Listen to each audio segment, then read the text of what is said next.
আজকের থেকে দাড়িপাল্লার ধানের শীষের কোনো ভেদাভেদ থাকবে না।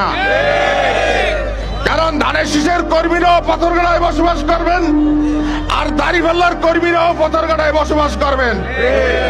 তাদের আমরা টেরাসুকে দেখতে চাই না। কারণ অন্যরাও পাথরঘাটার মানুষ, আমরাও পাথরঘাটার মানুষ। আমরা নির্বাচিত হয়েছি, যখনকার শপথ হবে তখনকার শপথে লেখাই থাকবে জনগণের জানের মালের দায়িত্ব এলাকার সংসদ সদস্য।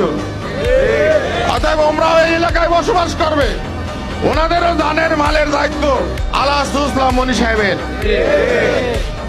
আমি বিএনপি করেছি, আমি অতি উৎসাহিত হয়ে একটা জামাত ইসলামের কর্মীকে অপমান করব, তা কিন্তু হবে না।